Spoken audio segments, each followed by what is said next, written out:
Hello, everybody. Welcome back to the Scottish Football Zone. It's a weird and wonderful show midweek. We don't usually do this on a Wednesday, to be honest with you, but we thought we had to. We missed out of the weekend's action to go back and discuss everything that happened. So we thought we'd bring on a guest on Wednesday. As you can see, I'm not Michael, I'm Robbie.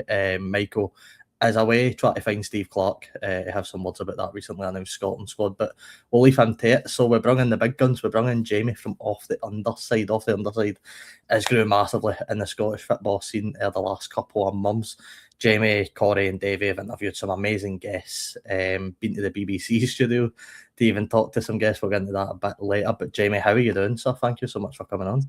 I'm brilliant, mate. It's always a pleasure to talk to you. So when I got your message, I was like, definitely, let's do this. I'm really looking forward to talking to you, pal.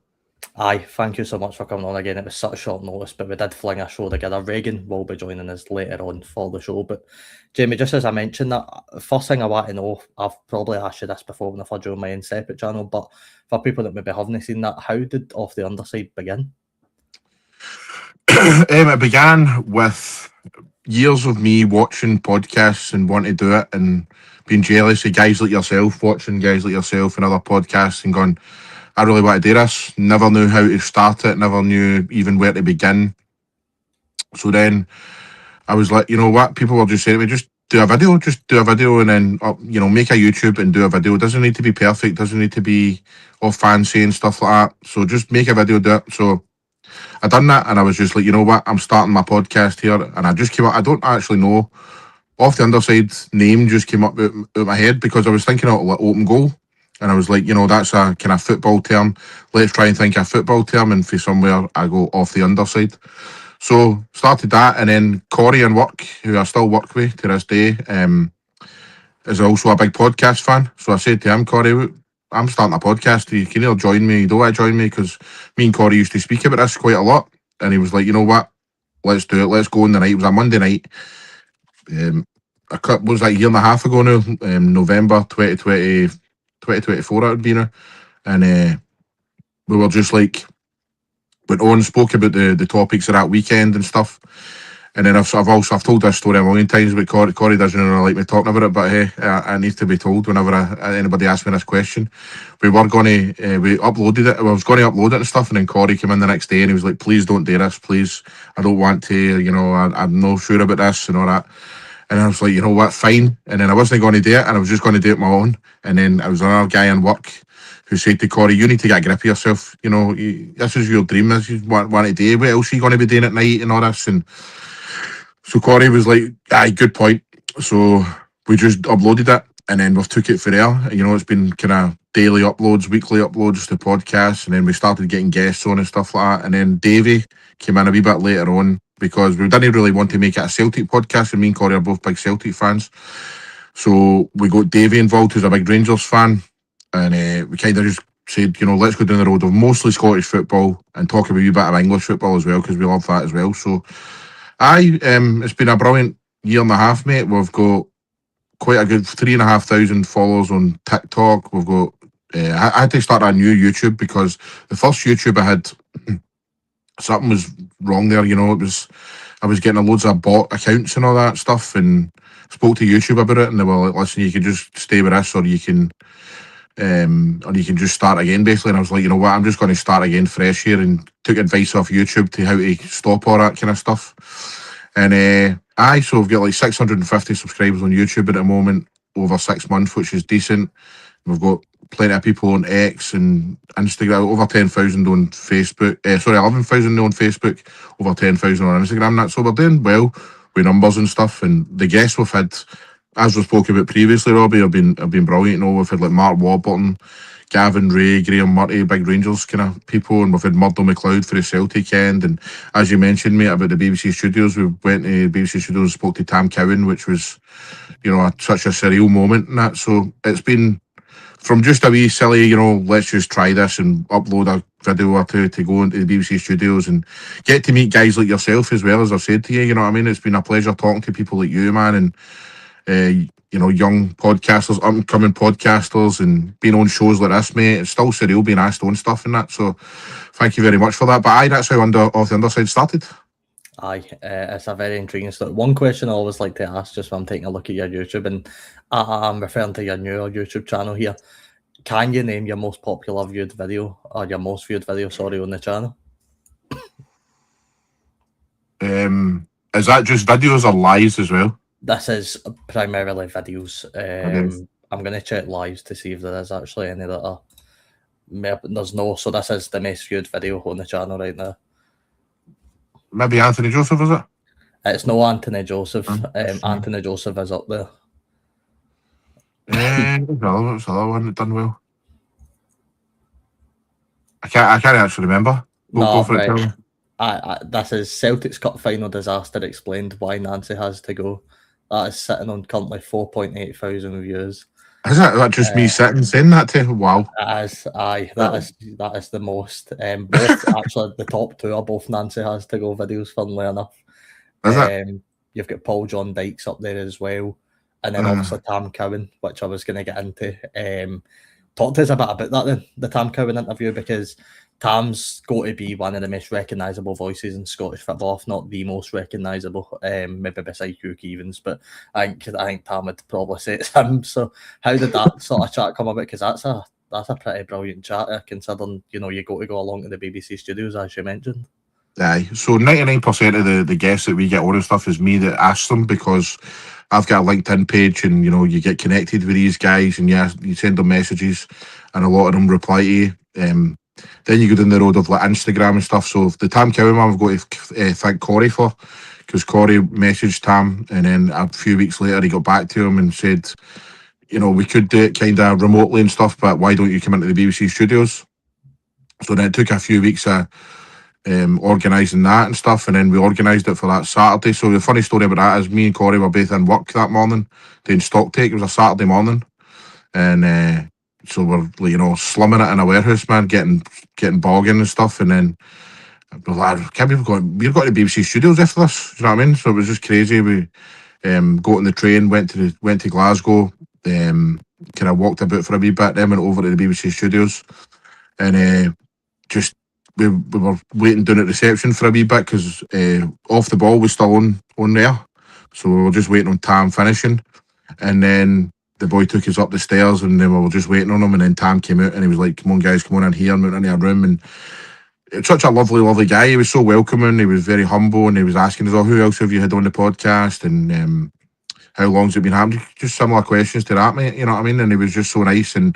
But once the podcast started, man, it was the kind of ideal guest, because I think we got about 2 questions in the filler. You know what I mean? He just didn't stop talking and stuff. So that is what you want when you go to a guest like that. You know what I mean? He was just basically talking about his career and going through all the wee stories and stuff. And that was just a brilliant day, mate. And then we seen a couple of other kind of guys. Michael Stewart was kicking about and stuff. So it was a crazy day, man. But it was something that I'll never forget. That one, tell you. Aye, that's a proper once in a lifetime experience. That Tam Cowan as well. I don't think you could ask for a better podcast guest, to be honest with you, in the sort of Scottish football circle. Tam must have some brilliant stories, man. If you've not checked out, by the way, ladies and gentlemen, I recommend going to YouTube off the underside and going to watch that, because that is a great interview. One video that I did just close my eyes on, Jamie, was the 1994 World Cup Explained, which I'm not yet to watch actually on the channel, but I will need to give it a bash, because I don't know too much about that World Cup. But aye, that'll certainly be an interesting video. You mentioned English football just sort of before we get into talking about Scottish football and the sort of fallout for the weekend. What is your sort of I suppose your team? Do you have a team in English football if you got a team you support? Not really anymore. When I was growing up, I absolutely loved Man United, because I grew up in the era of Beckham, Giggs, Scholes, Keane, Andy Cole, Dwight York, Yap Stam, all these guys, Alex Ferguson being the manager. My favourite ever team, watching a team, is the 98-99 Man United team, where they won the treble. I think they won the Premier League, they won the FA Cup, and they won the Champions League. That one where they came back in against Bayern Munich in the last minute, Teddy Sheringham and Ole Gunnar Solskjaer, was just wow. And watching that team week in, week out, mate, at Old Trafford, it's just absolute night and day for what you see now, what you're offered now and stuff. And just just incredible. They were just an amazing team, and that was without Roy Keane in the final as well in that of that Champions League final and stuff. So they were just incredible, mate. And I was actually thinking about this the other day, like David Beckham. David Beckham, he's never really in the conversation when people talk about great players. You know, I know people they rate him and stuff, right? But for me, he is actually underrated. When I watched him, I've never seen a player pass a ball like David Beckham. I've never seen a player cross a ball like Beckham, pick out people, and not just that though. He had pace. He wasn't slow by any means. He had intelligence. So, towards the kind of end of his Man United career, he was like a midfielder, like central midfielder at times as well. So he adopted to that, and then he went back. He went over to Real Madrid after that, and then goes plays in the right winger again, and has a great career at Real Madrid, and then goes on to PSG and all these other teams. And Beckham's actually vastly underrated in my opinion. Like when I was on a programme the other week and I was asked my all-time Premier League 11, and I didn't pick Beckham, but he was really close to getting in. But I did pick Giggs though. Giggs is my favourite ever player. I was telling a story the other day as well, actually, that if somebody was to speak to me now, I've got two uncles. One's passed away, right? But if I was to see the other one now, he would call me Giggsy. Even though I've not seen him in like 10, 15 years. I'm a grown adult, because when I was younger, I was always called Giggsy because I absolutely loved Ryan Giggs. And so that was my team, Man United. I don't really know why, but as I've got older, and it's not really the success thing or anything, because you know when Fergie was still there in the kind of early 2000s and that, I was kind of I fell away from Man United, and it was kind of just all about Celtic for me. But right now, I don't really have an English team or anything like that. I like to see. I'm not gonna lie, I like to see like Scottish players or Scottish managers or whatever do well doing there, or ex-Celtic players or Celtic managers or whatever doing well. Like that's why I'm really happy that Spurs are in the position they're in right now. Imagine sacking Big Ange after he wins them a European trophy, and then they go down the road of Thomas Frank, who was an okay manager at Brentford, and then you know they deserve all they get with that man, and then they go and appoint Igor Tudor, and they're going to get relegated in my opinion. I know they got a good point last week, but. Aye, man. No real teammate, but I just enjoy watching the football. Aye, I was actually just about to bring that up because I noticed you said a month ago you got to Tottenham, and it was a bad idea. You said your predictions came right. It's only getting worse for Tottenham, and I've got to hold my hands up and apologise for Cameron. I'll never forget the TikTok live you done where me, Ryan, and I think a bunch of other people were debating who would take as manager, Ange Postecoglou, and I remember Thomas Frank being on the list. I think me and Ryan put them both on the list, and we get proved wrong, to be fair. But like, I think Ange, as you said, Ange getting sacked was an absolute disgraceful decision, in my opinion, to be honest with you. But like, we could spend all night talking about English football. We know what we're here for, Jamie. We're here to talk about Scottish football and how good that is. It was a very interesting weekend in the Premiership, actually. I suppose we'll start off. Where should we start? We'll start at the Smizer Stadium. I'll put myself out of my misery. St Mirren 0, Rangers 1. Romans getting the goal in the 31st minute. A really easy goal, Jamie, for Rangers to score. Poor defensively for St Mirren, but I thought Rangers just about done enough in this game to warrant getting the 3 points. I don't think St Mirren really laid a glove on Rangers at all during this match. It was very slow for St Mirren. So many points that Rangers almost walked to 3 points in this game. What did you make it? I totally agree, mate. But the thing is, I think that you've got to look at Stephen Robinson just leaving. Then you get your interim manager in. I did say when we done our preview show last week, I thought St Mirren would struggle against Rangers, because whenever you watch these kind of managers that leave the club and stuff, then you've got the interim guy in. It often doesn't work, because the players are kind of, they're not playing for that man, they're playing for the next guy to come in, do you know what I mean? And they're kind of, like, what's your tactics here? You know, what are we meant to be doing and stuff? And I've noticed that quite a lot when you've got an interim manager, and it doesn't quite work because everything's up in the air. You know what I mean? These guys are kind of, they're still getting used to the fact the manager's left and then what's next and stuff. So I thought the St Mirren were really poor, mate. I'm not going to lie. I thought that after watching the Kilmarnock game with Hearts on Saturday night, I thought, I was actually thinking about yourselves. Like, if I was Robbie, I'd be quite worried here, because, you know, the way St Mirren played, mate, I thought they were really poor. I thought they were second to everything. Can't even remember many chances they got in the game, to be honest. And that's, I reckon if Stephen Robinson was still there, they would have created more, because they had more confidence and they would have been more settled and stuff. So Aye, I was a pretty poor Rangers team as well. I don't think they played well. Obviously, they got goal in the first half. They missed a couple. But all in all, mate, I've got to say, it wasn't a great advert for Scottish football at all, to be honest with you. It was a pretty poor game, man. Aye, it wasn't much better sitting in the stadium, trust me. But I think you're right. I don't think Robinson would have picked that team, to be honest, if he was in the stadium managing it. Phillips up front really done nothing in the whole game. I actually thought Liam Donnelly and Jacob Devaney were probably our two best players, which two very defensive players in that game. But Reagan, welcome to the show. Robbie, good to see you, mate. Jamie, Aye. good to see you as well. Good to meet you, pal. Thanks very much. How you doing? Aye, not bad, Jamie. How are you? I'm very well, mate. Thank you very much for inviting me on, guys. It really is appreciated to talk to both of you. No bother. Good to have you on, mate.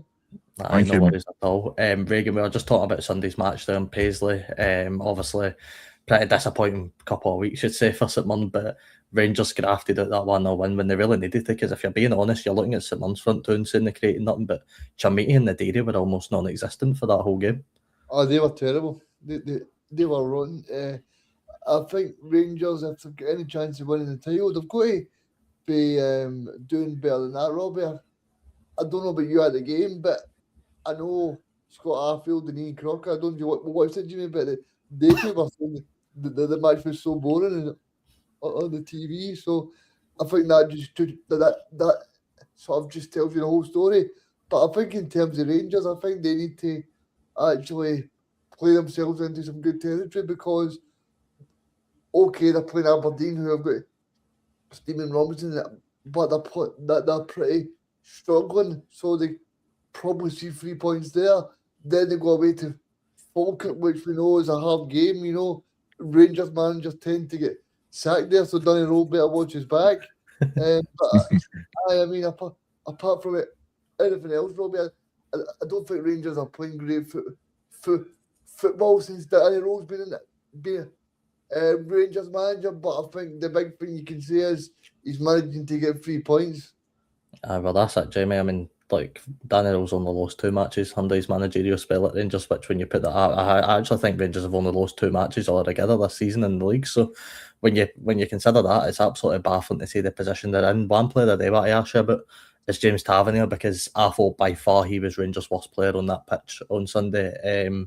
For a mile, for me, he's so slow to everything. I noticed it in the Old Firm as well against Celtic.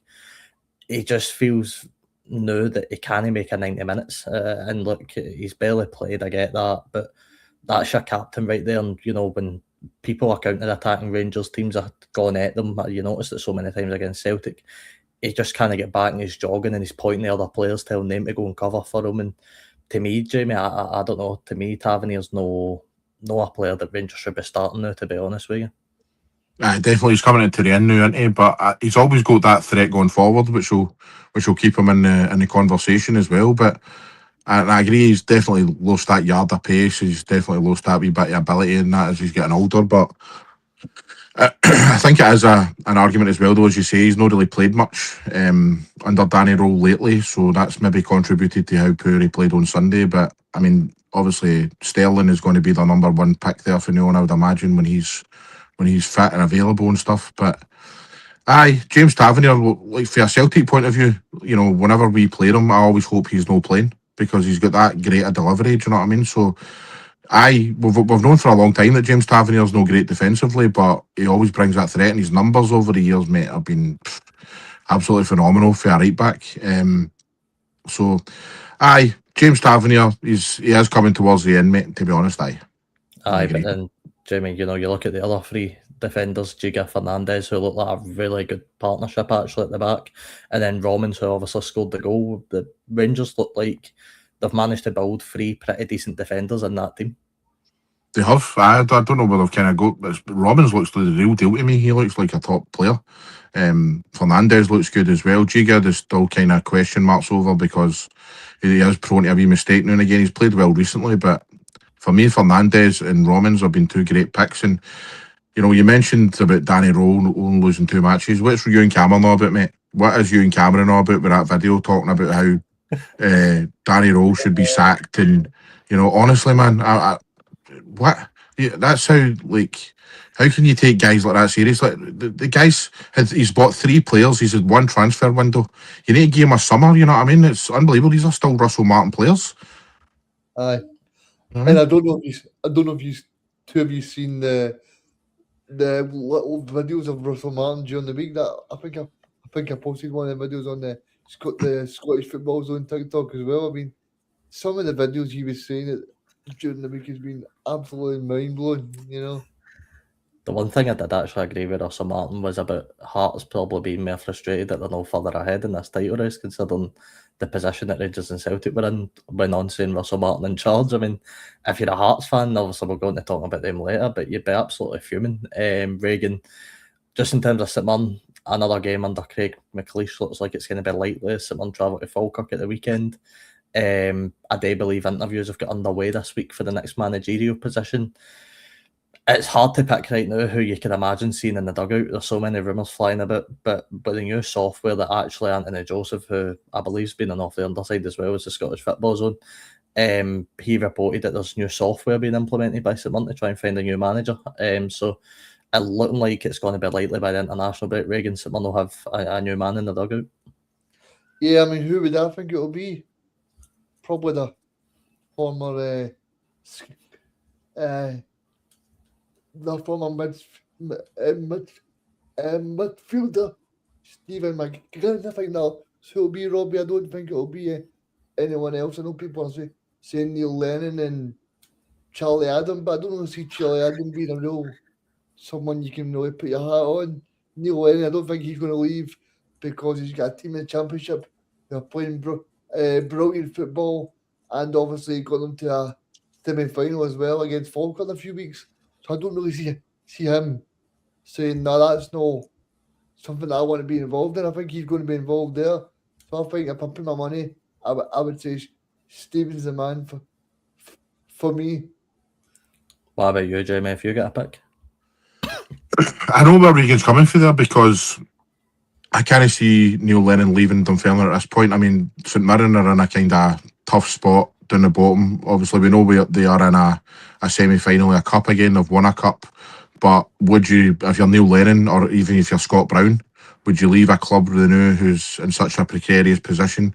8 games to go in the Scottish Premier League. You know, I don't know, man. I really don't know. So, as for Stephen McGinn, I mean, again, that's probably a fan's choice, isn't it? You know, but he's getting the experience at that level of being a manager and stuff. And when you're trying to fight for relegation at this point, you know, you're maybe wanting somebody with a bit of experience of doing that. But again, though, back to my earlier point, who would take that job right now? Who would actually leave their?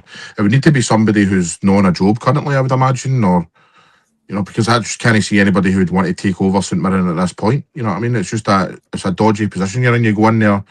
You could be a hero right enough. You know what I mean? You could go in there and be a hero, but would you be willing to leave your current club to go in there? So when it comes to the next manager, mate, I'm not sure at all. I think it might be somebody that comes from a bit of left field, maybe, or, you know, especially if you're saying that they're, you know, Anthony Joseph is saying that they're doing kind of, what was it you said again? What was Someone are using some new progressive software to software? So does that mean that they're maybe going to go foreign, or, you know, so maybe Stephen McGinn in the short term, but I reckon they will probably want to get a manager in who's experienced in that position. I was just about to say that, Robbie. Do you think the St Mirren board and maybe we'll sit down and say, look, we'll take somebody for the next, say, 5 matches and then see what the end of the season says? Because at the end of the day, I mean, you look at the next few matches for St Mirren, Falkirk, Celtic, back to back, and then Motherwell. So I don't think many managers will really want to go in then either, because a lot of it. I'm sorry for you, but I think I don't know when your next victory is going to probably come. You know, because Falkirk are playing really well under John McGlynn, Motherwell playing really well, and Celtic are starting to get in the groove. Under Martin O'Neill as well. So sorry for you, Robbie, but I don't really see where the next win's going to be. Bear in mind we've got Aberdeen at home in between that as well, who have got a new manager bounce with Robinson, so I don't imagine that's going to be any easier. But I think your point about hiring in maybe a short term, I think the board might look at that as too much of a risk. because you hire a short term and it doesn't work out, and we find ourselves at the semi final in a matter of weeks, and we find ourselves below Kilmarnock, which can actually happen at the weekend. We're in a very peculiar position at that point. We're looking like we're going to be heading for the relegation playoffs because Kilmarnock have picked up a bit. And that's why I think the shout of Stephen McGinn's too risky as well. I would love to see Stephen in the dugout one day, but is it far too early for him? I mean, look, we speak about bringing in managers like I've seen Kevin Thompson branded a bit. I think I even said it on Jamie's show about Kevin Thompson potentially being the manager. Is it again a bit too early for him to step into the dugout? And that's why I'm maybe all looking more towards your Robbie Nielsen's or your Neil Lennon's or your managers like that, because they've got that experience. They know how to fight with teams. You know, they know how to handle big matches. Neil Lennon especially is one that knows how to handle big matches, and I don't think it will be Neil, by the way, because I think you guys are right. I don't think he's willing to leave Dunfermline right now, especially with the position that they're in. I think Scott Brown can maybe be the more realistic option, just considering I think he'd maybe be a bit more lenient to leave Ayr United, considering the position they're in the league right now. Maybe Mark Wilson will fancy his chances coming to St Mirren. I don't know if he wants to leave Thistle right now. Regan, you probably know a bit more than me. But I just have a funny feeling what Jamie said. I think we're going to go left field with this appointment. I think it is going to be somebody that named in us. And that almost kind of excites me, because we've seen what's happened with Jens at Motherwell. And if it is to be somebody that we don't know, then look, I'm going to love every second until we play. The only thing is, Robbie, do you really want somebody that doesn't know Scottish football to come in for the last 5 games? It all goes absolute a mess, and then you're stuck in the Championship as well.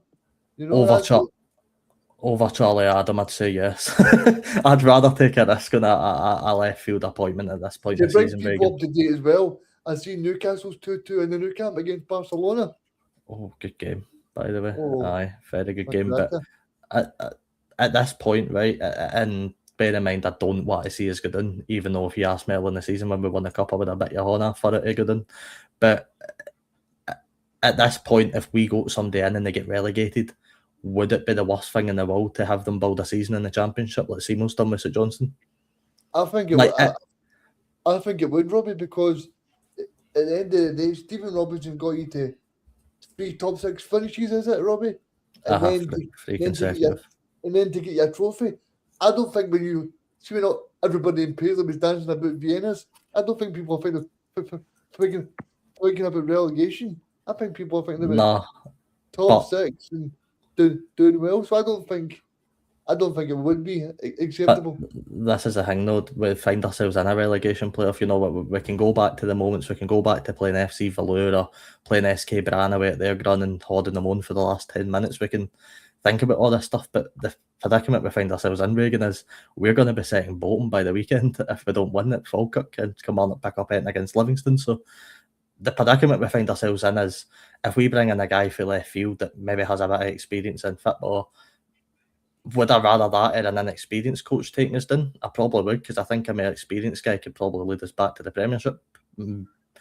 If Stephen McGinn came in at the weekend and got us relegated, I wouldn't have any faith in him getting us back up, to be honest with you, because I think we lose a lot, and I don't think he's got that experience yet to bring us back. So I don't know. It's such a what about your old pal Jim? I mean, he's got experience. Nope. No, you're all right. Doing really well in the Championship. The thing is as well, though, Robbie, you mentioned, you know, it might not be a bad thing you go down and then do like your St Johnstone, but what if you do a Ross County? You know what I mean? And that's the worry, isn't it? So, or a Hamilton, or you know what I mean? That's you really want to stay in that league as long as possible, man. Aye, but I mean more in terms of Jamie.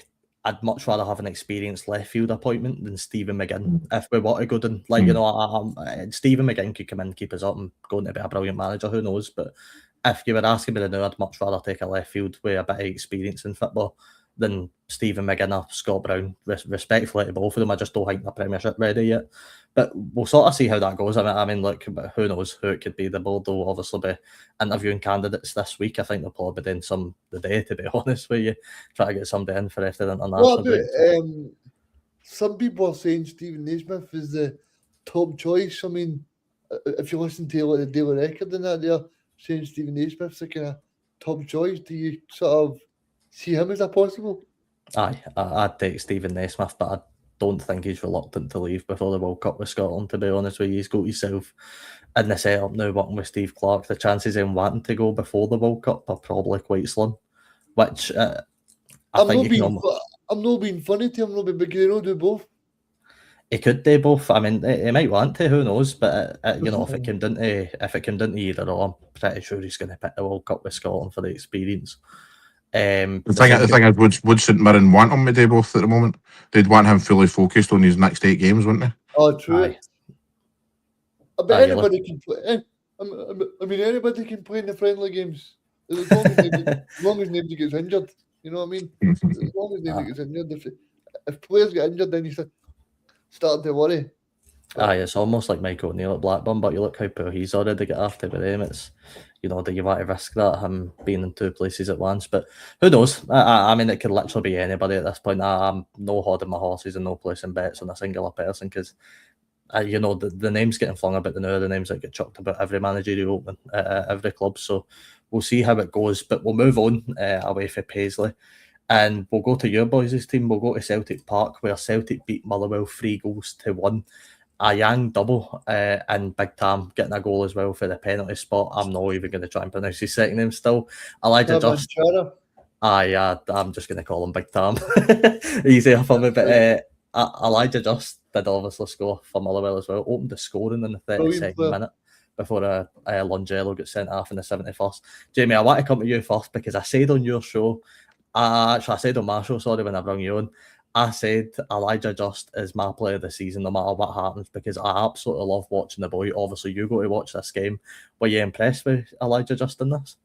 Definitely, mate. He looks very confident. It looks as if he likes to take a man on and he looks very comfortable on the ball and he took his goal well as well.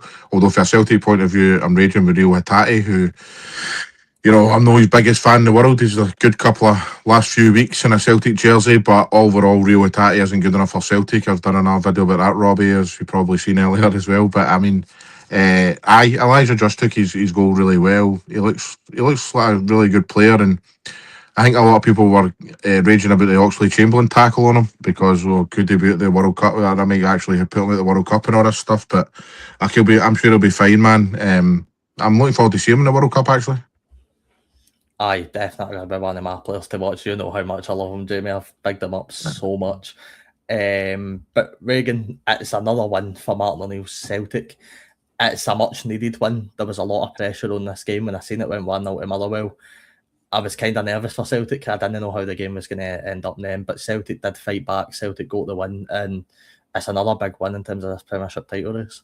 Oh, it's a big win, Robbie. I didn't see the score until the end of the game, so I did see Motherwell win ahead. And when I managed to see the highlights, I mean, Celtic played pretty well, but I think the Chamberlain tackle was actually very, very, very lucky, to be honest with you.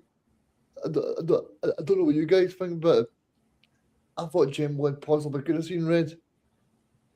The fact that everything got a booking shocked me, to be honest. I mean, it was one of the ones, and you know, I don't know if you've seen both incidents, but the one with that Oxlade-Chamberlain and the one with Dyson Maida shortly after it, where people were claiming he elbowed and stuff like that. To me, the both of them were on borderline, to be honest. I don't think it was a straight elbow for Maida. I think he caught him with his arm, and then as the boy's going down, he kind of leaves a trailing legs kind of thing. But I don't think Maida got booked for that either. To me, I would have been, see if it was 2 bookings, I'd have been like, okay. If it was 2 red cards, I'd have probably been like, okay or not, to be honest. I think both of them were kind of on the borderline, but for them, neither of them be booked. Was Oxlade-Chamberlain was a high one, you know what I mean? It was. Aye, I think it's brilliant how Celtic have got back in this race, though, Robbie. And for me, I think that's how Celtic will be champions, because if Hearts can't take advantage of being 9 points clear when Martin and Neil come back in, and now it's only 2, I think Celtic are in pole place to win this title. I mean, you look at that,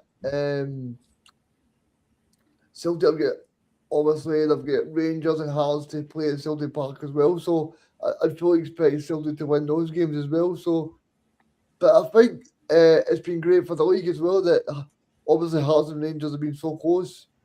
But I think that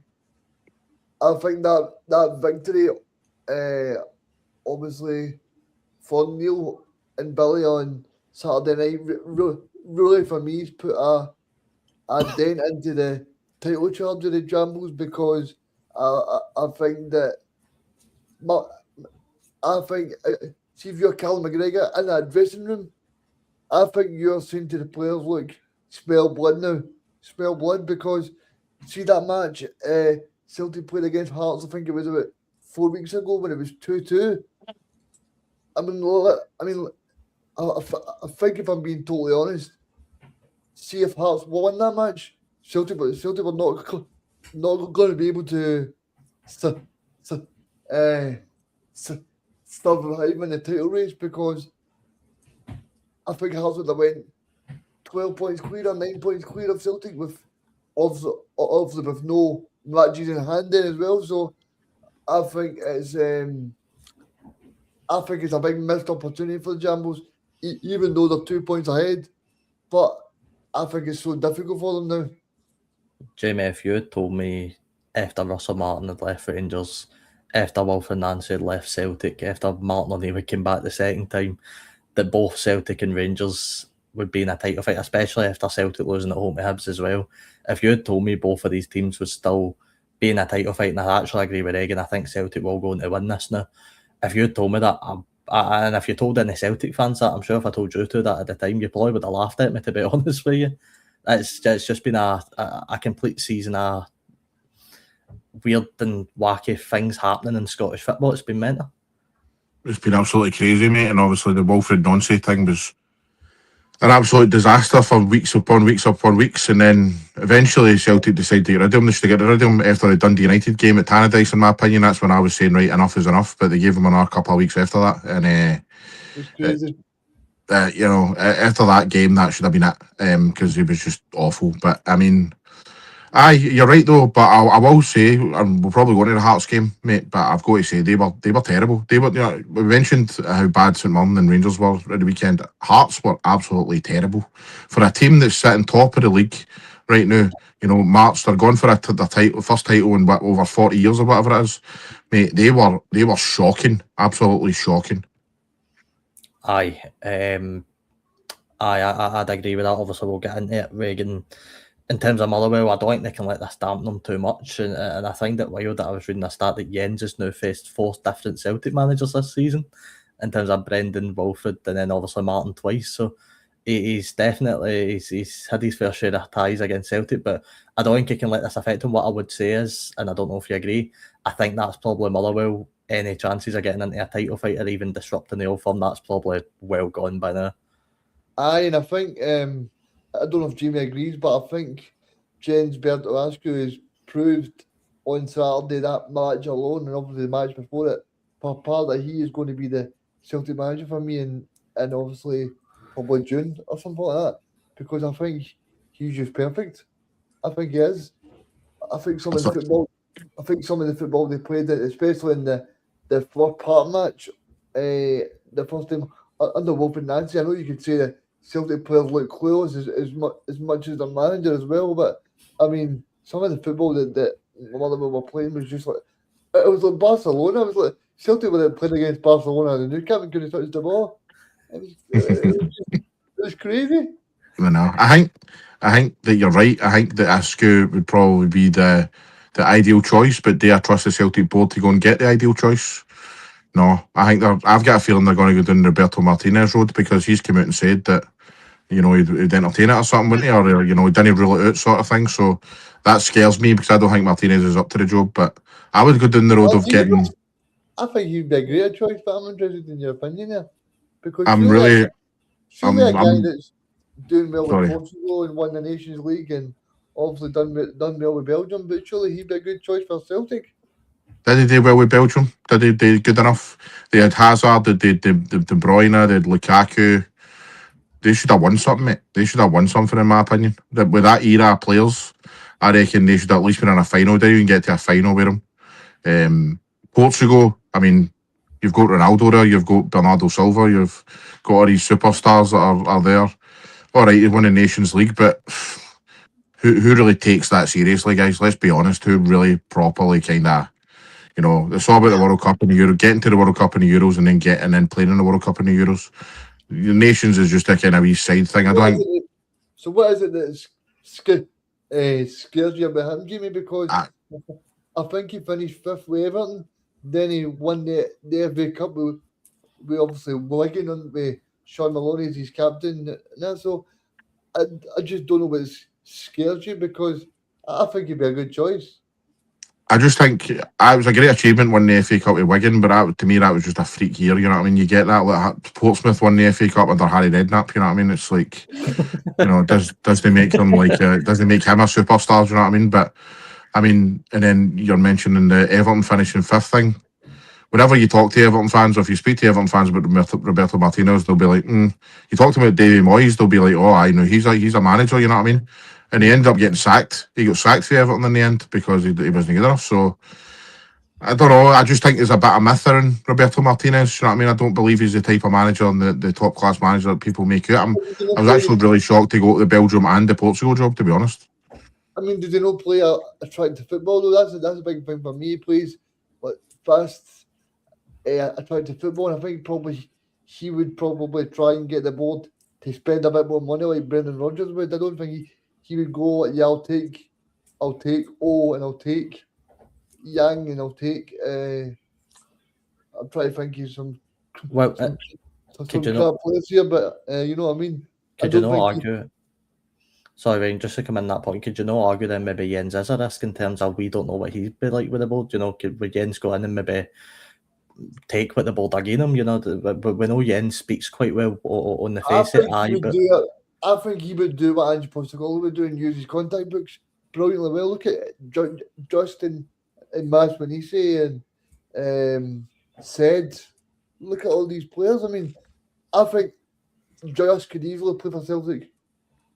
I think Just could play with any team in the country. I think he's the best player in the country, to be honest with you. But I do think, to be honest with you, mate, I don't disagree. I think Jens should be the Celtic manager, and I think if Celtic were smart, they would go out and snap him up in the summer, definitely, in my choice. But I just worry that Jens hasn't had a big time job like Celtic, and you know, for much as I'm sure you would agree, the Celtic job compared to the Motherwell job's a completely different level. So it is, but see the way he's got that team playing, mate. Imagine he had you know, Celtic, a team like Celtic, and he had more money to go out and spend on players like that. You know, that a lot of these guys like Elijah Just and Elliot Watt and stuff, you know, we'd never heard of them before, right? We'd never heard of Maswiani and stuff. We never knew how good they were until he's came in. So it's, you know, obviously these guys have had the ability, but for some reason they've never truly shown it.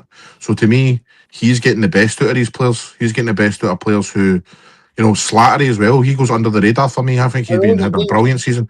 You look at Stephen Welsh at Celtic. Stephen Welsh was hopeless at Celtic, goes to Motherwell and he looks like Franz Beckenbauer. You know what I mean? So it's like I just think this manager has got something. I think he's got the ability to get the best out of kind of average players. And when you're the Celtic manager, that is exactly what you need. Because you look at Martin O'Neill. You know, we mentioned Wilfred Nancy. You know, he's had the same players. This is all the same players. It's Negrin, it's Tenecti, it's McGregor, it's all these guys. Yeah, Martin O'Neill gets a tune out of these guys, and Wilfred Nancy doesn't. So that's exactly what Askew. What's his name? What's his name, by the way? Is it Askew or Axu? Askew. Askew. Askew. Jens. We'll call him Jens then. Just like Big Tam. Big Tam and Big Jens. Big Tam, Big Jens. Although I wouldn't take Big Tam next season at Celtic. Do you think Stephen Welsh would start for Jens better or Askew? Probably not, mate. He'd probably come in and go, you know what, let's go and get somebody better, because he's working with the best of his ability.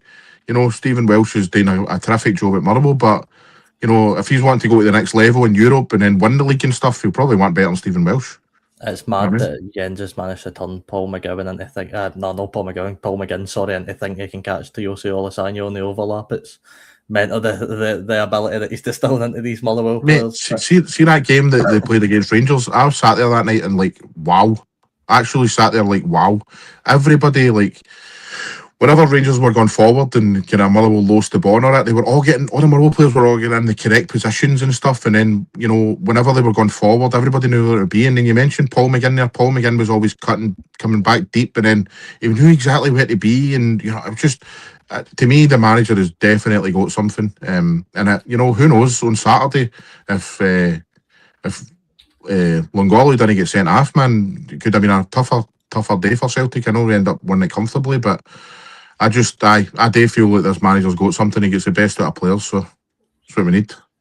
Aye, but let's move on. And before we touch on that dreadful Hearts performance, we need to go to Dens Park, where probably the weirdest game of football I've watched all season. That's saying a lot for it being the SPFL, because there's been a lot of weird stuff that's happened this year. But it was Dundee United 2, and Reagan, if you had told a Dundee United fan that in the 94th minute you'd be 2-0 up, they'd be thinking, right, 3 points across the road. And extraordinary circumstances, Dundee scored 2 late on to keep Stephen Presley's impressive streak going, and this obviously defeating Motherwell last week in the Cup, and an absolute collapse for Jim Goodwin's men. Aye, crazy, especially the last goal to head the ball straight into the net. I mean, I think it's a bit of a crazy game, because it was about 10 minutes to go, and the Dundee fans are going, ole, ole, when they're passing the ball and all that, and then you think to yourself, I think that this is brilliant football to watch here, and then the next thing is, like you say, it's 2-2, and it's a totally different complexion of the game. Aye, Jamie, Ross Graham were probably one of the best bullet headers you'll see. Just unfortunately for him, it's into the wrong side of the goal, and Dundee somehow snatch a point out of that game. Aye, mate, it was a brilliant ending to the match. And, I mentioned earlier on how the St Mirren Rangers game was a bad advert. That was a really good advert for Scottish football. I thought, we had everything. We had own goals, as you say, we had late goals, we had controversial penalty decisions. I don't know what you thought about the Simon Murray one. Again, Michael Stewart on commentary was adamant that was never a penalty. To me, that was a penalty. I know that it's maybe not a popular thing to say, because I would like to ask you guys a question. Do you think Michael Stewart just says that for the views? Because some of the things he's just said, sometimes I go, why does the guy just say these things? I think he believes it, but I think he's wrong. Do you know what I mean? I get why he believes it, though, because he doesn't want that to be a penalty, because it is harsh, because it's so close to Simon Murray and stuff. But by the letter of the law, Simon Murray's arm was slightly out, and when you can't extend your arm out like that, you know what I mean? You just can't. And if it's kind of like the thing, that's no, it's no fair. It's no. That's the rules, though. That is the rules, though. And I know it was close proximity and stuff, but I read up the rules after it, and if your arm's even slightly extended out, and what was he, like maybe 4 or 5 yards away? Anything beyond 1 yard apparently is not considered close proximity, is what I read. So I mean, Michael Stewart might be raging about the decision, but he needs to learn the rules and get these decisions right, though. Do you know what I mean? Because he's the co-commentator here, and he's influencing what people think and stuff. So, all right, it might be a harsh penalty, but it's a penalty. Aye, Michael Stewart wants to believe that we're still playing football in the 90s and stuff, and you get away with that. Unfortunately for Michael Stewart in today's game, you just don't. It's what's happening, and do I think things like that should be considered a penalty? I don't personally. I think if we could change the rules, I'd have it that that's not a penalty. But as Jamie said, with the way the rules on today's game, it's a stone waller, unfortunately. And the player that scored it, Regan Fata, what a performance for him out of the 90. I thought he was absolutely excellent. He's played really well this season. He's been really a standout player for Jim. I know you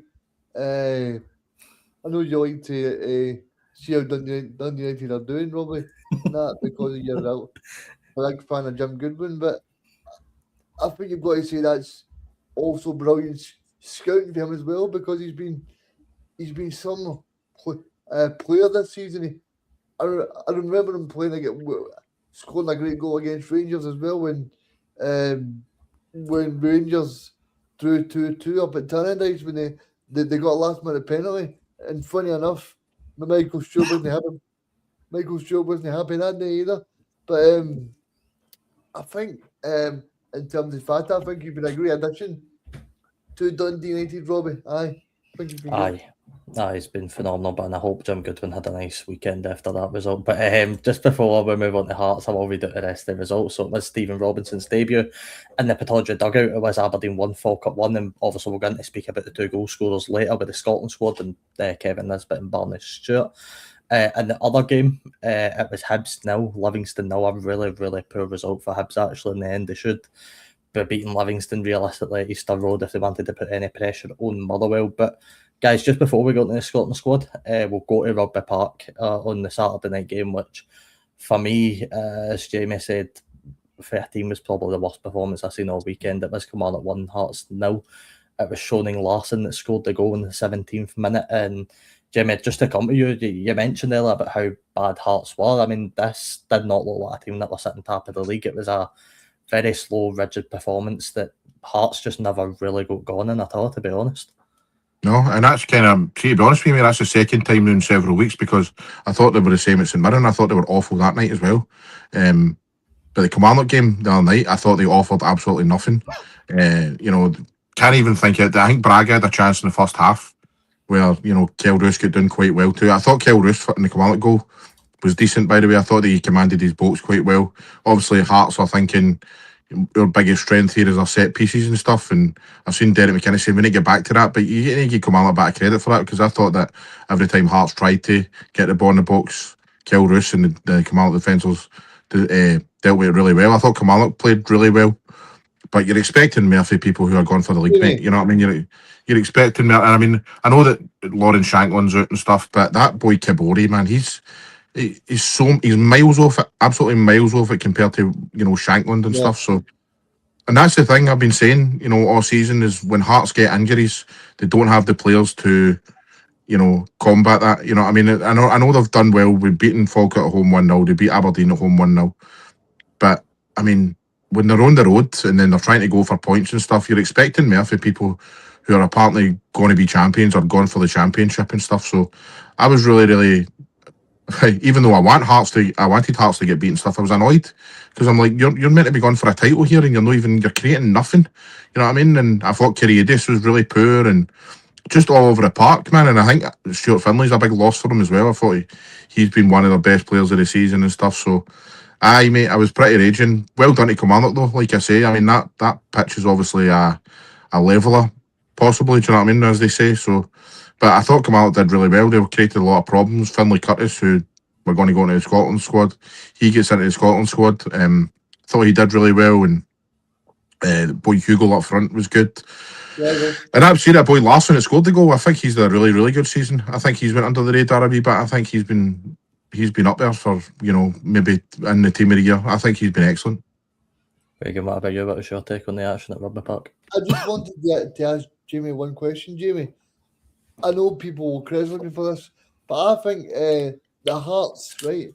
I know people say, oh, they've done well over the past few months, but do you think that possibly the pressure got to Hearts because it was the first time in a while that Celtic and Rangers, they always seem to play the very last game of the weekend. So it was the first kind of time where Celtic and Rangers were both able to put that psychological pressure onto Hearts and go, right, have you got the sort of bottle to see what it takes? Because a lot of the time it was, right, Hearts are 9 points ahead, so Celtic and Rangers need to win. But now, I just don't know if the psychological pressure got to Hearts. It's a good point, mate, because obviously, like, Celtic beating Motherwell was a statement. We know how good Motherwell were, as we spoke about. So I think Celtic beating them, and quite comfortably as well, was a statement, and it could have been a different game at Rugby Park if Celtic had get dropped any points in that match. So, it's a very good point, mate. But I've been saying for the last few weeks, though, I'd rather be in Hearts' position than anybody else's. They're leading the pack. That there's room for error for them. Even when getting beat at the weekend, they've had that wee room for error, and they're still top by 2 points. I think the pressure will really be on them now, considering they did get beat and they get beat so comfortably. I think that when it comes to pressure now, I think that I agree with you guys. I think that I don't really want to say it, Matt, because it feels like you're tempting fate, but I feel Celtic are in a driving seat now. You've got Callum McGregor, you've got James Forrest, you've got Martin O'Neill and Sean Maloney in the dugout. Kieran Tierney's there. All these guys have won multiple trophies in Scotland. if you're looking at it now, you're thinking I'd rather be in Celtic's position because of the experience and the momentum and stuff now. But I mean, there shouldn't have been any pressure on Hearts on Saturday though, because they were leading the pack by like 5 points. You know what I mean? They should have been out there and goes, or 2 points at that point. They should have goes, this is another chance to make a statement here. But they were just awful. They were just terrible. And I don't know whether that was down. I don't think that really was down to pressure, to be honest. I think that was just down to the guys who have come in for Shankland and Devlin and Stuart Finlay just aren't up to the task, in my opinion. One man that I do think's been feeling the pressure for weeks is Derek McInnes, and I think you can see that in the way he talks. He's very uncomfortable, Reagan, in his press conferences. He doesn't like answering things straight up. You can see it in his face. I think his face is on. I think he's starting to feel the pressure a bit. Yeah, I think he is, especially last week when he says that Celtic fans are saying that if you don't win the title, then you want us to win the title and stuff like that. And then he's talking about he's making hand gestures to all the opposition fans when he's winning, just stuff like that. But he's sort of making problems when they don't need to be there, Robbie. And I think Derek McInnes has been a brilliant manager for Hearts over especially this spell. But I think the pressure might be getting to him. But I think just because he's not been in this place before, and maybe because it's getting to the sort of nitty-gritty. I mean, I think Hearts will. I think they probably will go to about 2 or 3 games to go. But I think ultimately for me now, I think Celtic will go on and win it. And I think that's the first time this season I've actually said that to anybody. But I genuinely think that's what will happen now, because I just think that in terms of Hearts, they've still to go away to Tony Macaroni in terms of that season. I know Rangers struggled there about 2 weeks ago. And then obviously the final game before the split, they play Motherwell at home. But so then that means for me they've got to play Motherwell away in this. They've got to play Motherwell away in the split. So I think the fixtures for Hearts is going to be so tough. If you look at the Hearts fixtures, they're probably going to have to go away to Falkirk, away to Celtic Park, home to Rangers, and away to Motherwell. I just think that'll be far too much for Hearts. Aye, and Jamie, just before we move on to a Scotland team, Kilmarnock, a really, really big win for them. You're looking at the opposite side of the table at the top and going, Celtic are probably going to leapfrog Hearts at some point. You're looking at the bottom, and it's undoubtedly now Kilmarnock are probably going to leapfrog St Mirren at some point. They've got Livingston at home, Hibs away, and then Dundee at home before the split. And you fancy Kilmarnock better than St Mirren to pick up points in their 3 games? Right now, as it stands, mate, today, but you need a manager in. We need to get St Mirren a manager in. Get that new manager bounce like Kilmarnock have got. All right, they had a bad result against Falkirk the other week, but everything else, Neil McCann has done well. They've competed in matches and stuff. So, but there would have been a time before Neil McCann came in and Stephen Robinson was at Mirren, you'd be like, no chance of St Mirren getting beat after Kilmarnock here, you know what I mean? So, it's you need a new manager in, steady the ship, get some points on the board, mate. It all depends. I mean, look at Aberdeen as well. Why did they wait so long to appoint Robinson? That's just baffling to me. You know what I mean? It was 2 months. The panic. I don't think they really want Robinson, but I think the fact that Peter Leaving should have been leaving a while ago, that they probably just thought that. Well, like I said, I go, Jimmy. I think probably the players got a bit disillusioned where the club was actually going. They didn't want Robinson 9 weeks ago, and they didn't want Robinson before the Dunfermline game either, but the absolute panic of getting demolished 3-0 to Dunfermline had them panicked, and they just had to make Robinson. It was the only thing I think that would save them, to be honest with you. If they kept Peter Levine, they'd be in genuine doubt for relegation, and now with Robinson in the dugout, to be honest with you, I don't see them being anywhere near that. I think he's too good a manager. I'm just going to ask you, is Peter Leaving? Is Peter leaving, or is he still in Robinson's team? I think he's leaving. As far as I'm aware, Tony Dockerty's been released for his contract at Aberdeen, so I'm assuming it'll be the same for all of them. Which I don't think Peter Levine. Aye, sorry. But would the Aberdeen not know about making good decisions? They've not got a clue, you know what I mean? They've shown that. But see, going back to I want to go on the last point before we go into Scotland, mate. It was just that, you mentioned about Derek McInnes under pressure and stuff. Danny Rose showing signs of that as well, where he's coming out and talking about the Celtic goalkeeper and all this carry on. And there's only one guy no doing that, mate, and that's Martin O'Neill. So to me, that is a sign as well. You know, you've got these managers who are level-headed at this point in the season. Remember Kevin Keegan? I know you'll not remember it, but you've seen the clips of Kevin Keegan. I would love it if we beat them. I would love it if we beat them. That lost Newcastle that league that season because, you know, the sign of the pressure Alex Ferguson got in his head and stuff. So, you know, to me, there's only one manager at the top three right now that are no showing signs of cracking, and that's Martin O'Neill. Aye, and you know, Martin O'Neill is the guy that you want in a title charge. You know, if you're picking picking a manager out of League now, you're picking Martin O'Neill before anybody else. And I mean, Martin O'Neill's probably your first 5 picks before you even go to anybody else in the league. You know what I mean? He's so smart the way he talks. And of course, you know, Sean Maloney will be a big help in that as well. And that's why I'd love us to try and get him. I know it's so unrealistic and it's never going to happen, especially not right now. But come the end of the season, say we for some reason didn't end up with a manager, I would love us to fling the hat in the ring for Maloney. But that's obviously a conversation down the line. The thing is, mate, though, like, Sean Maloney's probably doing a good job as a coach. When he's at Hibs, he failed. When he was at Wigan, he failed as a manager. There's a difference, do you know what I mean? And I think that Martin O'Neill was getting the best out of these players through the management style of things. I think Sean Maloney and Mark Fotheringham are getting the best out of the coaching side of things. So I know what you're saying. You're looking at that and you're going, "Oh, he'd be good and stuff, mate." I'm not too sure he'd be good at. I'm not too sure he'd be good at St Mirren, mate.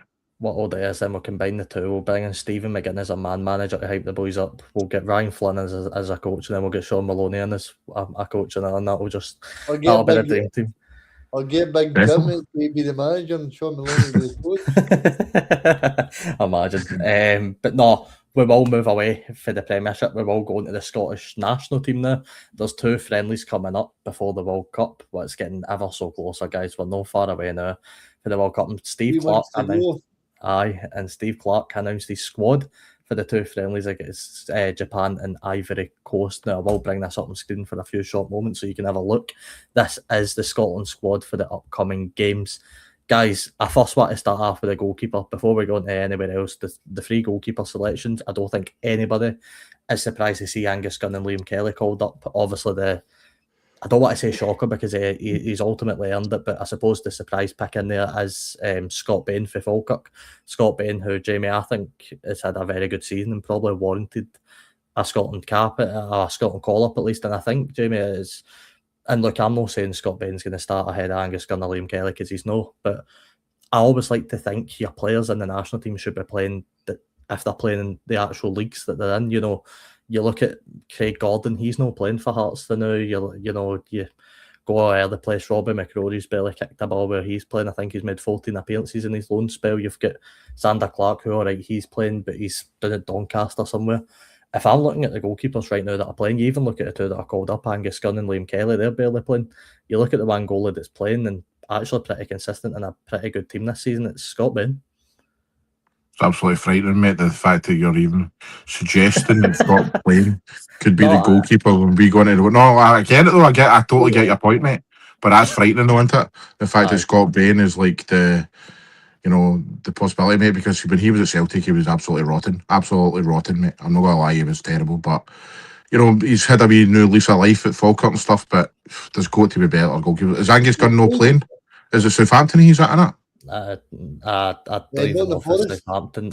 He's not even playing. He's made 1 appearance all season. I was reading earlier, and Liam Kelly's obviously on the bench for Rangers, so you know, you're looking at... I don't know if you've seen the Falkirk and Aberdeen game at the weekend, but he made the big mistake for the goal. He did, aye. So, you know, but, you know, I think you can say that for all goalkeepers this season, Reagan, in the Premiership. I think every goalkeeper for top to bottom's made a mistake at some point, but maybe Barkas has got a Scottish granny.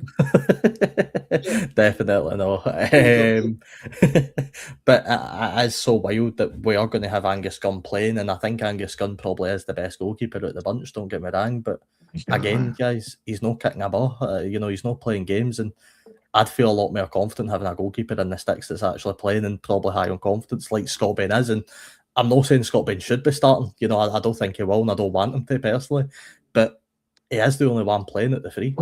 No, I get it. I mean, but it is frightening. But I mean, maybe by the time the World Cup comes around, maybe there's somebody that's going to play I don't know. I can't even think of anybody. Like it's all falling the goalkeepers in Scotland at the moment, isn't it? So I mean, aye, mate. Out of the three, I'd still probably go with Gunn. Though I know what you're saying about Bain, but out of the three, I think Gunn is the best goalie out of the three of them. But you'd be wanting me to play every 90 minutes that we've going up to anyway. Put it that way, you'd be wanting me to play the full 90 minutes and all these friendlies that we've got coming up. So I mean, aye. I'd go with Angus Gunn, mate. I couldn't bring myself to put Scott Bain in his sticks at the World Cup, man. Imagine Scott Bain up against Brazil, that would be some laugh. But Oh my God.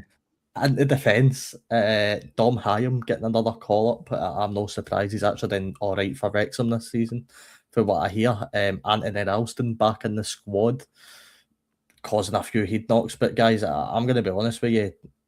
How is Craig Halkett not on this national team? For me, he's should have been an absolute stick on to be in there.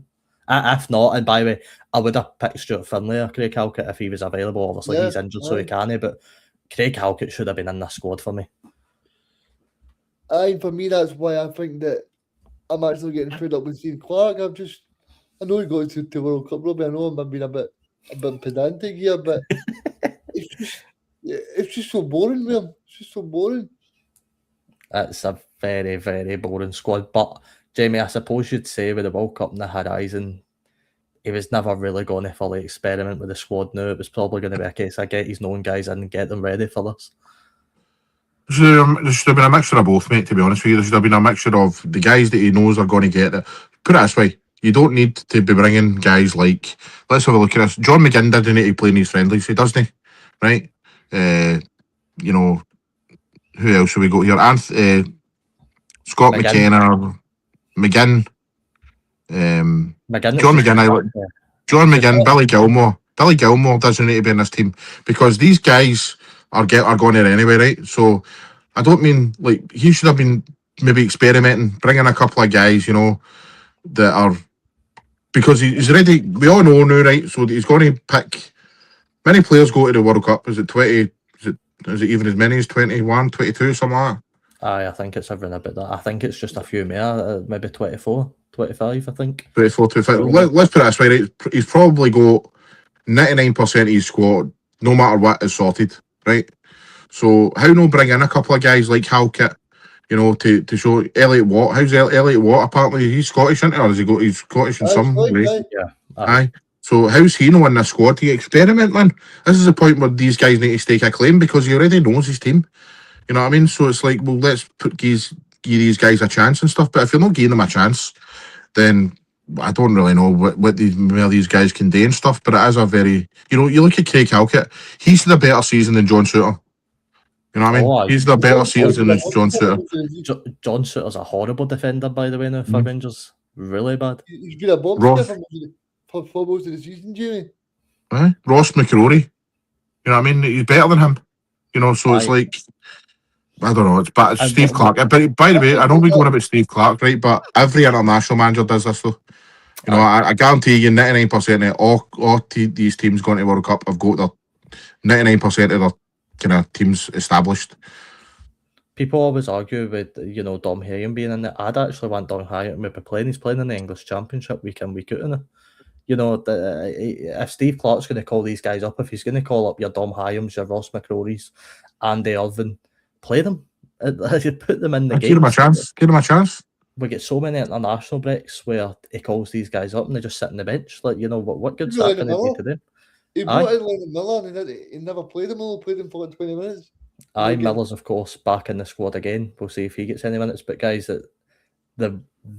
the players that really annoyed me with this squad that he selected, the forwards, I've got absolutely no confidence in any of these guys. I'll be honest with you, and I'm going to exclude Finlay Curtis for that because I'm actually excited to see him called up. And I think the piece, he's a good player, and I think he could maybe prove a bit useful for Scotland. The rest of these players, Che Adams, Tommy Conway, Lyndon Dykes, George Hurst, why is Barney Stewart not getting called up to this national team ahead of these guys?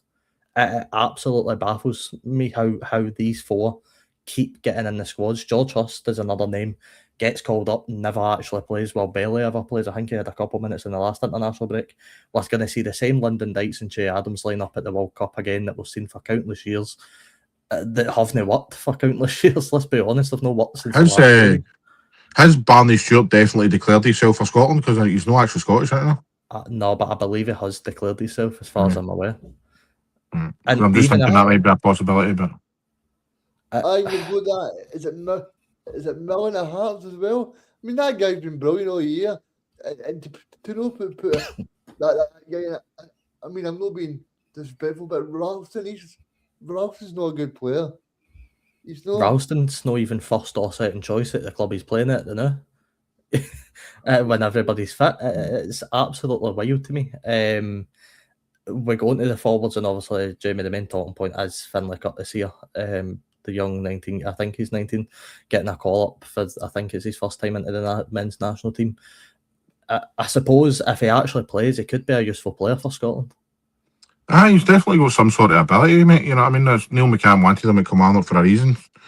Getting him for Rangers and stuff. He's scored goals in Europe for Rangers already, so I think the boy has got ability, mate. But I'm looking at this squad and all, and it's no great, is it? It's really no great at all, man. I mean, for a number of years now, Scotland have been crying out for a striker. They've been, somebody to put the ball back. Lyndon Dykes, if you're wanting to go to the World Cup and score goals, he's no your man. Che Adams, he needs a partner up there. I think Che Adams is no mobile enough to play that number 9 on his own. You get Tommy Conway, who's sounds like he should be in Peaky Blinders and no playing football. You've got George Hurst, who he comes on for Ipswich and stuff like that, but I mean, he's not a top goal scorer either. You know what I mean? So it's frightening, man. It's worrying. How we're at this stage now. We've got 8 games left in pretty much every league, and we've not got a striker out there that's scoring goals consistently. It's 6-2. Reagan. I think it's actually crazy, Robbie, that Steve Clarke is not using the players in the Scottish League as well. I mean, he actually managed there. So I just don't understand why he doesn't use them. Aye. I think he's just so stubborn. And I know people are saying, well, how come you want to see the back of Steve Clarke now? Because I want to see the back of him because he's far too loyal.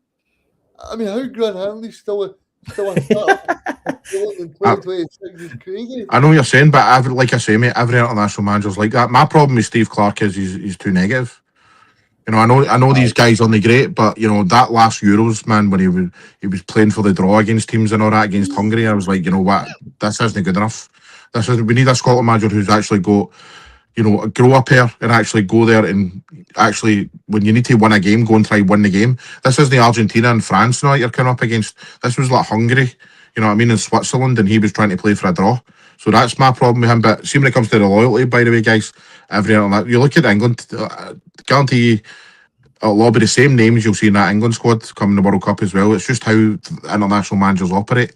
They think to themselves, right, well, these guys go us to the World Cup, so let's just stick with them. You know what I mean? And obviously, as well though, because you're only meeting up with them 2-3 times a year.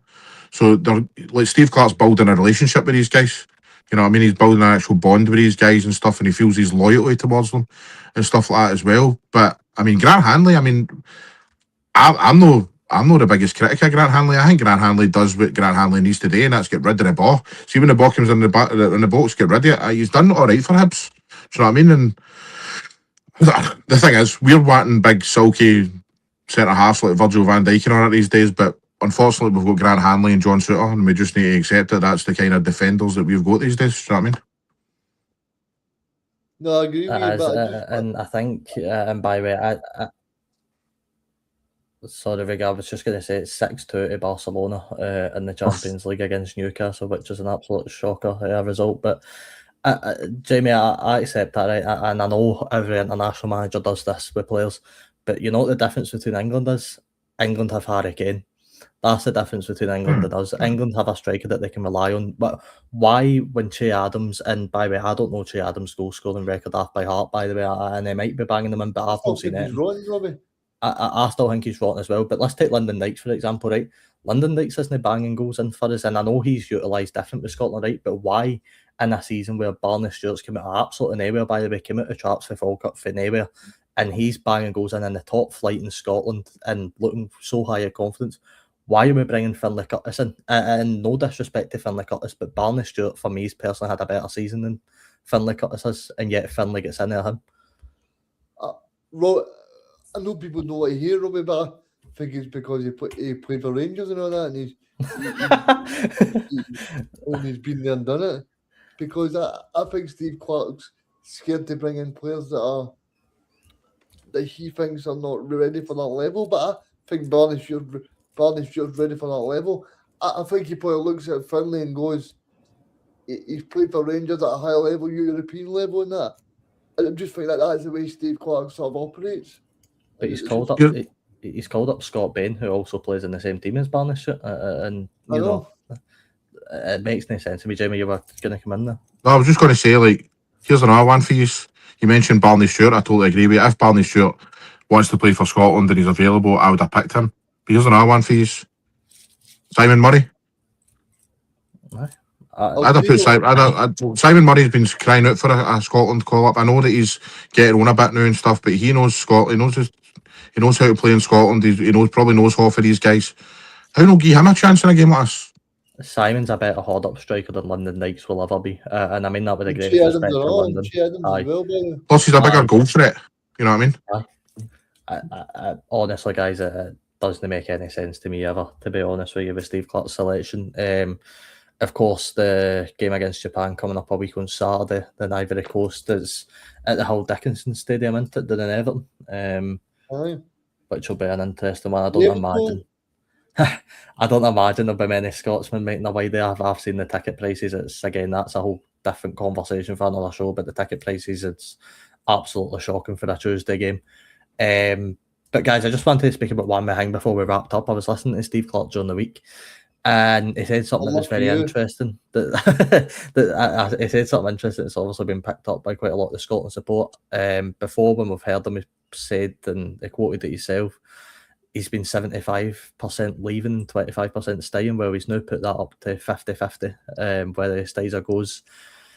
Could we actually still, Jamie, see Steve Clarke in the Scotland dugout past this World Cup? Oh, no.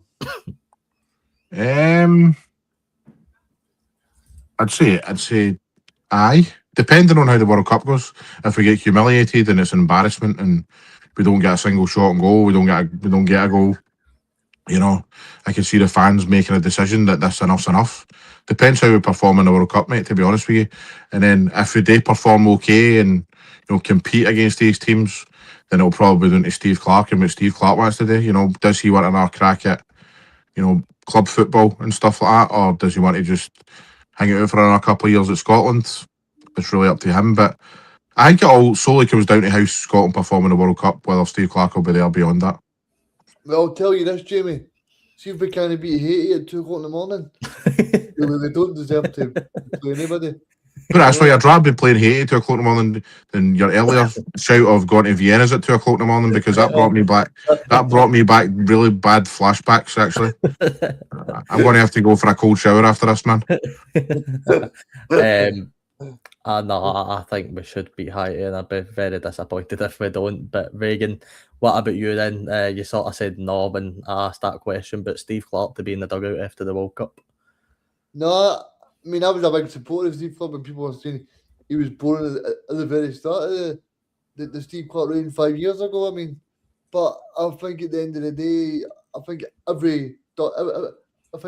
every dog has its day, and I think Steve Clarke has had his day. I think he's done very well. Sorry to be laughing at me, but I think he's had his day. I think he's done well. He's got us to two Euros. He's got us to the World Cup, and I think he's done well. But I just think Scotland needs a refresh. I've said on here, John McGlynn, an older manager who plays good football. He believes in young players. Something like that can really bring some life to the Scotland squad. You know, I just think Steve Clarke might be a lovely guy when you meet him, but I just think sometimes he needs to be brave. He's not for me brave. And that's what that's what separates Steve Clarke from being a good manager to a top manager. If you look at all the top managers make brave choices. Aye. Jamie, just wrap all this up quickly. Actually, one more point I want to make. He speaks about being brave there. There was always a team, and I can never forget who they are. I'm just actually trying to find out the new. at the last. It's Albania, actually. It's Albania, right? You go back to Euro 2024 and you look at Albania in a group with Spain, Italy, and Croatia, and they only picked up 1 point in that group, granted. But they gave it the raw. They gave absolutely everything they had at that tournament. And I remember watching them, I think it was against Croatia, they picked up the draw. And I remember sitting there going, see if Scotland could be half as brave as they are, we'd actually get somewhere. Romania tapped Group E with Belgium in their group. Georgia and Turkey gave themselves a good account against Portugal. Turkey finished on the same points. You're looking at these national teams, and it's probably Romania and Albania more for me. You're looking at these two, and you're going, if Steve Clarke, as Reagan said, was half as brave as they were, we'd give ourselves a really good chance of getting out of groups this summer. And in the past 2 major tournaments as well, by the way. But Reagan's right, he's not been that brave, and that probably is where the main frustration comes for Scotland. 100%. And, you know, I've thought about this for so many years watching football. You know, you look at, whenever we talk about things like this, right, I always think back of to like the early kind of mid 2000s, with Celtic and Neil Lennon, right? Neil Lennon was the manager of Celtic. And obviously, I remember we beat Barcelona and all this 1-0. That was a one-off amazing night where Barcelona should have scored about 20, it should have been about 22, right? But, you know, Fraser Foster made amazing saves. Every other kind of Champions League night under Neil Lennon Celtic were awful because we would go away from home and you'd play one up front. You know, I know that's the common now, right? But it was merely a kind of like a back five, four, you know, a four in the middle and then one up front, right? And I was always arguing with my mates. I was going, now you're in that Celtic team, right? And you're going to these kind of things like Benfica and stuff. And you're being told, right? You're basically being told, we're playing that system and stuff, right? They're better than you. They're better than you, right? So you need to play a different way for how you play every other single week, you know, in Scotland and Scottish football. What kind of message is that to your players, that you're no good enough to compete against these guys, right? And that, to me, is what Steve Clarke does with Scotland too much when he goes to, especially when he goes to tournaments against Switzerland and Hungary. Every Scotland fan's like, we can beat them. We can beat them. But we turn up against these teams and we're like, they're better than us. Do you know what I mean? So this is what you need to do. You need to sit back. You need to no go. You need to, you know, create your chances on the counter attack and all that. That's no Brazil and Argentina and France and all that. It's Switzerland and Hungary, and then we've got Haiti, and we've got Brazil, who are nowhere near the Brazil they used to be. You know what I mean? Why not say to these guys, listen, okay, this is going to be a tough match, but let's go to toe with these guys. I'm not saying go gung ho where you're constantly attacking and stuff, but say to these players, you know what? You're in my squad for a reason. It's a World Cup here. You know, you're all competing in your own clubs. You're all doing well, whether it be the Premier League or the Scottish Premiership. You're all doing well. Guys like Lewis Ferguson are competing really well in Italy, and Scott McTominay's a top class player. And tell these guys that they're better than the opposition. You know what I mean? And for too long, you've got guys like Steve Clarke who are just like, you know, let's just try and grind out a draw. Let's try and grind. And it just frustrates me, man. And you remember Gordon Strachan was the manager of Scotland, and he came out and said that our players are all 2B, and then we go and get beat out of Georgia. We go and get beat out of Georgia, and you're like, no wonder, man. You need to show a bit of confidence in your players. Ange Postecoglou was manager of Celtic, right? And I remember watching a documentary before it, and he was the Australian manager, and he got asked the question, what do you want to achieve with Australia? And he went, I'll tell you, but you think I'm daft. I want to win the World Cup, right? And no, it's not daft. That's what you think. He's like, I want to win the World Cup. Why not? You know what I mean? And that is the kind of manager you need. Obviously, even if it's ridiculous, even if it's a ridiculous statement, you want your manager coming out. And look at Russell Martin when the first game, when he was the Rangers manager against Motherwell, and he comes out and goes, these guys are, they need to get their attitude. In the first game of the season, these managers need to remember the message they're sending their players. And if you're saying your players aren't good enough, or they're not get the attitude or whatever, I think you're doomed for a start. So anyway, that's my rant over. I think that Steve Clarke just needs to be a wee bit. This is his second chance now. You know, he had a big the Euros there. This is his big chance to go, you know what? Let's try and compete in this. Let's not go over here and totally just sit behind the ball and embarrass ourselves and go home with nothing. Let's try and compete. I'll never forget with that Neil Lennon game with Barca. Turned around to, I think it was Charlie Mulgrew on the bench and saying, I'll take a point now. It's probably one of the funniest things I've heard for Charlie Mulgrew. Well, mate, so you ever watched the highlights of that match, man, honestly? Aye, it's bizarre. Absolutely bizarre. It's 7-2 to Barcelona, by the way, 8-3 on aggregate. Newcastle getting absolutely destroyed in the Champions League. But Guys, thank you so much for joining me, Reagan. Cheers for joining us as No usual. worries. Robbie, We will, of course, be back on Friday for the preview show for the weekend's games. Make sure to follow us on the TikTok, follow us on YouTube if you're watching over there. It is greatly appreciated. Jamie, thank you so much for coming in You're at such doing- short notice, by the way. Feel free to plug away. Where can people find you? Where can people find your show, Geez, is it all? Everywhere, mate. YouTube, X, Facebook, everywhere you get your podcast, mate, you can find us. And thanks very much for inviting me on, mate. Like I say, I've been a big fan of your podcast for a wee while now. I think you guys are smashing it. You are very professional. You know, I like that about you. You know what I mean? It's like a wee bit, we've got a wee bit kind of a wee bit potty mouth and that on our podcast and stuff. So I like watching. I watched it last Monday. My God. What's that? I watched it last Monday. A few of the guys on there, man. Aye. The banter's brilliant, though. Aye, we enjoy it, mate. We slag each other rotten and stuff, but aye, you guys are doing brilliant, man. Just keep up with the content, and well done. Thanks very much for inviting me on. Thanks very much, Jimmy. Aye, thank you very much. Make sure you go and check out Corey and Davey are also a very, very good laugh, as the guys previously mentioned. Off the underside of the day, Think Alive every single Tuesday at 7 p.m. So make sure you go over to the YouTube, subscribe, turn on the notifications so you never miss an episode. That's been all for us. We will be back on Friday night to look ahead to the weekend's action. We'll see you guys in the next one. Goodbye.